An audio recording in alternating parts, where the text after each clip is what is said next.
I think with this being our fall collection, this being the first time DEADLAST has really made something that's like performance centric. Like obviously we've had our half tights, but now that we have kind of these perforated long sleeves, tees, the short sleeves, the singlets, the shorts, the hats, like this is the lane that we've always wanted to be in, which is like running apparel. We haven't been speaking to the side of ourselves of like the unfit athlete, the person who's like not there but is aspiring to be. Yeah, because everything we've done up until now has been like fairly aspirational, you know, like it's cool, but like I look at some of those dudes and I'm like, these guys don't have love handles, these guys have calf muscles, these guys have nice mustaches and they're fast. Yeah, I don't necessarily resonate with dudes like that. How do we make this like inherent in the name DEADLAST is that we don't take ourselves too seriously. We don't expect ourselves to be the best. Yeah. So how do we make an anthem pushing that message? Because I don't think we've explored that. It's enough. One of those things that's like, we see you because we are you.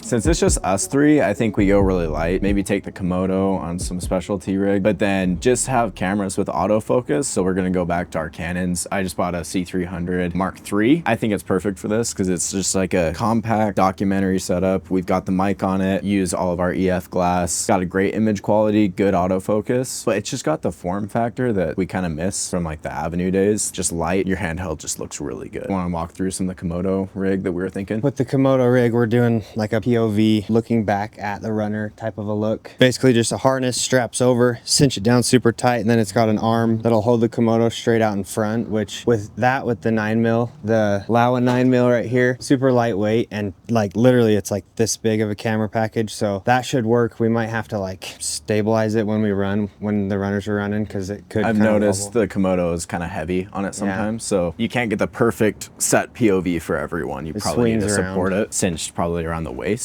We'll see how it goes though. We also have to show, since this is the launch, the fall apparel launch, that's kind of one of the things is showing the new shirts. So that should be good. And then this, you said C80, we'll do that on the gimbal with the ring, just so that the tilted cage, so that it's a little easier to run around. It's gonna be us three, maybe even some shoots we're splitting, so it's like just both of us shooting as much as we can, which when that's the case, usually we're like no lights or a tube light, and we always hear run and gun, but that's literally what we'll be doing. Yeah, just going with the runners, shooting as much as we can, getting a handheld look, getting a steady look, and then we'll have to kind of team up for the other stuff. But so once we had the creative dialed, it was really just getting to actually executing it. Now, unfortunately, we didn't have Austin on set for BTS because this was just such a small run and gun production. So we called in favors from family, friends, just whoever would be willing and cared enough about the brand to want to participate. We wanted to get creative with this, so we built out a rig from their chest to be able to focus on the face of each individual character, hopefully making it feel a little more intimate and letting you see the struggle that they're going through as they're out there putting forth their best effort. With the concept being about underdogs, we really wanted to romanticize the effort that they're putting in. And I think that helped us do it really well. So we decided to go across 4 different locations to kind of give us some variety. We shot something up in the canyon, a guy running by himself on a treadmill in the garage. We then had a scene that was shot at sunset looking over the skyline, which actually was quite the hike to get there. Then we ended with an early morning run through downtown Salt Lake City. Our boy Lucas also shot a scene out in South Carolina with some friends, and that really just helped round out the piece and give it some variety. I think my favorite part of this production was I personally was actually able to get my hands on the camera, and we were able to collaborate with people who loved the vision and really believe in the mission of DEADLAST. So as you know, every good piece really comes together in the edit, and we're gonna have Jason, our editor, talk about that. But first, because we added so many new products, so many new SKUs, and we had a good feeling that this was gonna launch very, very well, we had to come up with a new solution, and that task fell to Mike. A really big part of our last DEADLAST drop was trying to figure out logistics. Shipping, inventory, counting. It was a ton. It put a ton of pressure on our team. And that we only had a couple items, but with this fall drop, we had several items that had more inventory than we've ever had. And so we're like, man, we really got to figure out to solve this problem, because frankly, it was taking a ton of our time. Crunch some numbers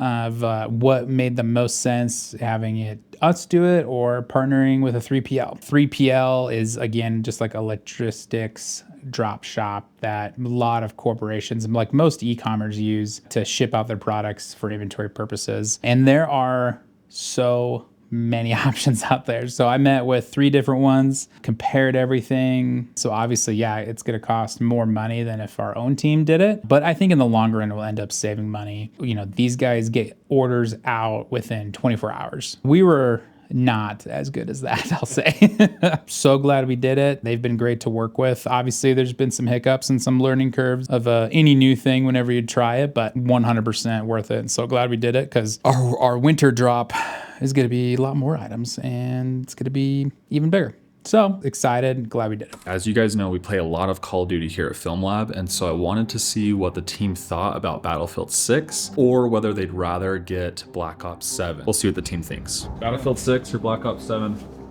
No.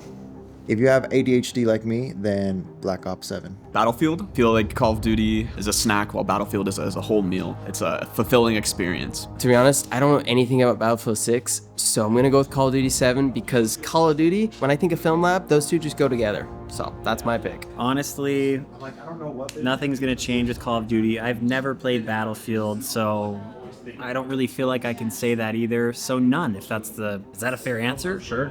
None. If it's one or the other, I think probably Black Ops, or Battlefield 6. I don't want to spend any money on a new one, but that'd be my choice. I don't know much about either, so I don't know. Black Ops 7 sounds like it has a cooler name, so I'll go with that. Do you want the honest answer? Yes. Black Ops 7 because I barely have enough time for one video game. I'm not learning a new one. Call of Duty till I die, baby. At least he's honest. Battlefield 6, because the new Call of Duty looks too much like Halo, and if I want to play Halo, I'll go play Halo. That's it. Fair enough. Austin, I don't even know what I'm playing right now. So whatever I'm playing. I'll get on some Black Ops 7, but I just learned the 6. You know what I mean? I don't you. Am I giving the right answer for this? I don't know. No, it's up to you. Yeah. We'll find out in the edit. Okay. Oh, which side of history I'm going to be on? Yeah. Hopefully the right side. I'm gonna say Battlefield 6. I think a new game is well past due. It's a completely different gameplay, and so I'm excited to jump into it and figure it out. Black Ops just for right now because I have not taken the time to change the gun's controller layout. I think though, once I get the controller layout, get my sniper upgraded a little bit, probably Battlefield. I'm a fan of both, but Call of Duty is my love. It's got zombies, better campaign, you know, the multiplayer is fun and fast-paced, and it's got Warzone, so I just think there's too many awesome things about it, and the team will all have a good time, so Call of Duty for me. Black Ops 7. Why? Because I don't know what the other one is. Black Ops 7 because I know I can still destroy Jason in that game. So, yeah, I feel good about that.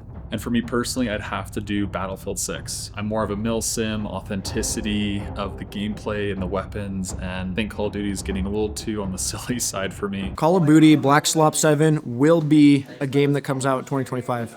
And people will play it. Okay, so this is my timeline. One thing that we are trying to do here at FilmLaab is build our own brand, and that's kind of what Mitch is doing with DEADLAST. This project in specific, we're focused on underdogs, and in my own life, I feel like I've been an underdog in many different ways, and so it's kind of like cool to work on something that's, you know, underdog themed. One thing that we did a lot here was we played around with a lot of different looks, aspect ratios, a lot of different kind of vignettes here, and I think it's kind of cool that we can just create something out of nothing and it's like our own thing. You know, it's like there's no client feedback. The feedback is the collaboration between all of us, seeing what works and seeing what doesn't, and I think that's like really cool. So if you guys want to see the final piece, it's on the DEADLAST YouTube channel. It's also on all of our social channels. So if you want to check it out, check it out.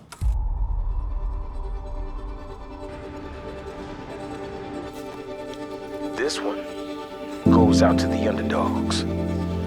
Those who may never come in first, may never have a medal draped around their necks, or see their name at the top of the Strava leaderboard. As if that mattered to you anyway. You were the unheralded hustlers. The back of the pack, the overly sweaty and underly conditioned.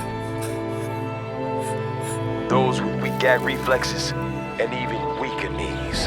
And although you may never see a podium, and your view is usually someone else's back, we raise a shaking fist and salute you. Because in the end, we are you. We feel your pain, applaud your effort, and say, let's run that final stretch, that one extra mile. And even if we're last to finish, at least underdogs finish together.